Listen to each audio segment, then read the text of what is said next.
I literally thought I had it all. My calendar was full, but my soul was empty. Imagine if you're always outsourcing your intuitions. Like, how do you expect to have authenticity in every single thing you do if you're just waiting for signs all the time? Just do it, because confidence is built through reps, not retweets.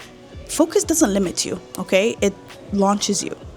Even though my day kind of went well the way I expected it to, I feel like sometimes we feel like we have it all figured out, but we truly don't. So here are 5 ways to figure out you don't have it all figured out and what to do about it. Okay, number 1 is you're always busy, but you still feel left behind. And I think this one is so important because sometimes we associate ourselves being busy with us having all figured it out. But in reality, that's not really productivity sometimes when you feel like it's your calendar is packed but your soul feels empty. And what that really truly means is that you're just trying to avoid things with a to-do list. So what we should do instead is to re-audit or audit our calendar just like we audit our bank account. And sometimes what we need to do is really cut the noise and add intentional time for direction. Remember earlier I was saying rejection is direction. It's the same thing. If you feel like your soul is empty, then that means whatever you're planning or whatever you're busy with is really rejecting the direction you're going towards. And you just have to, instead of just, you just have to add more intentional time for direction, not just motion. Being busy does not always mean you are intentional about what you're doing. You know what I mean? So productivity is not directly correlated with being full and doing something all the time. And this is something I struggle with because I used to want to, plan my calendar to the dot until I realized I don't feel self-sufficient with what I'm doing. So that just means that it's just, motion. It's not necessarily direction. So that's something we need to really analyze well. 2 is you're chasing literally every single trend. One day you want to be a thought leader, one day you want to be a fashion girly, one day you want to be a crypto queen. And guys, I'm telling you this out of my own experience because I recognize that about myself, that sometimes I feel like, oh my God, I want to do this, I want to do that. And it's just always chasing a trend. And, it's getting confused, to be very honest with you, not multifaceted. So when you feel like you're just chasing a trend, what you should do is pick one lane for now. And I've heard this advice one time in a podcast that said, if you have multiple things that you want to do really well, choose one thing and stick to it for a whole year. We have so many years in our life. I know it's hard because we want to do a lot of things, but mastery first. Mastery is so important, expansion later. So for us, it's really focus doesn't limit you, okay? It launches you. It really helps you get to where you want to get first, and then you can expand after that. 3rd one is you keep comparing and then you copy. What does that mean? So basically this looks like this. If every single time you scroll down your feed and you question your whole life path, I cannot emphasize enough, that's a mirror, not a manual. You need to have your own path. And if every single time you're on social media you compare your life to others, you're not doing it right, because you need to create your own path. And this just means that you haven't really figured out what you want to do. And that is okay. I'm not saying there's anything wrong with that.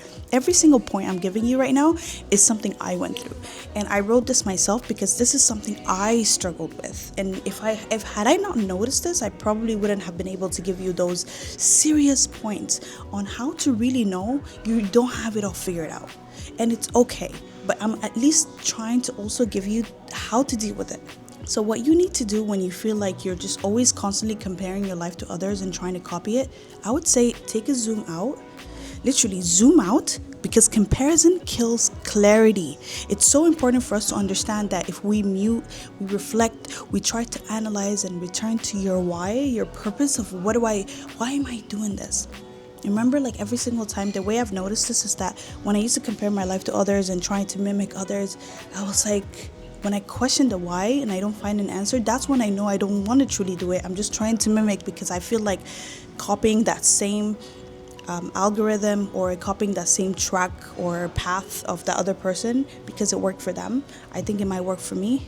it's not necessarily true. But that's how you can identify, first of all, that this is not really why, what you're trying to do, by not having an answer to the why. And the algorithm doesn't know your purpose. You do. The algorithm will always give you the clickbaity stuff, the stuff that everybody's looking at, and you need to know your why. These people looked at me, they're like, that's a really nice spot to do a video. I know. Well, I just wanted to spice things up. Instead of every single time doing a video at my place, why don't I just find beautiful, nice spaces? All you need is a little bit of lighting and aesthetic and some vintage art. Look at this beautiful place. The fourth sign that you think you have figured it all out is that when your identity is tied to your achievement. That means every single time you fail, it's a personal attack. And your success, your confidence is directly correlated with your success. That's when you need to realize that this is not the track to be going towards. Guys, our success is steps after our failures. Our failures are really what shape us. It's able to show us what's next. This way, you're not building a life, you're performing one. If failures are personal attacks and success is the only way you're being confident, then you're performing a life. You're not living it. You're not shaping a path for yourself. You're not building it. You're really just another actor in your life that is playing a role, and you're just performing at this point. Last but not least, and it's such an important one, and guys, don't forget that this is coming from my own experiences, is that you think everybody else has the answers. I was at this point in my life where every single time I want to make a decision, it's okay to ask for people's opinion, etc. But it was very constant. I always wanted people's opinion on it before, like if I wanted to post a video or if I wanted to make a post, I would always delay it to wait for that person to approve it. And that really sucked because, guys, we have to be able to listen to ourselves. You might be outsourcing your intuitions. That's not good. Imagine if you're always outsourcing your intuitions. Like, how do you expect to have authenticity in every single thing you do if you're just waiting for signs all the time? Just do it. I think that like delaying your decisions is really hindering you from becoming and figuring out your life. Before, when I wanted to start a YouTube channel, I'm just like, oh my God, no, I don't want people to see me. Like, I have this crazy like paranoia, but I just did it. I stopped listening to what people say. I'm just doing it because of me. So what you need to start doing is start listening to the quiet voice inside. Listen to what you have to do. Make one small decision without validation. Start making decisions without validations, because confidence is built through reps, not retweets. For us, we need to understand that confidence is built through reps, not retweets. Just remember that. So that's it for this video, guys. Sometimes we feel like we have it all figured out, but trust me, I went through that a lot and I was so miserable in my life. I'm like, I literally thought I had it all. My calendar was full, but my soul was empty. I felt like I'm being productive, but really I'm not. It was just motion, not necessarily productivity. So that's it for this video. I'm so excited, and I will be making more videos here because I just love this space, and I'll see you on my next one. Bye.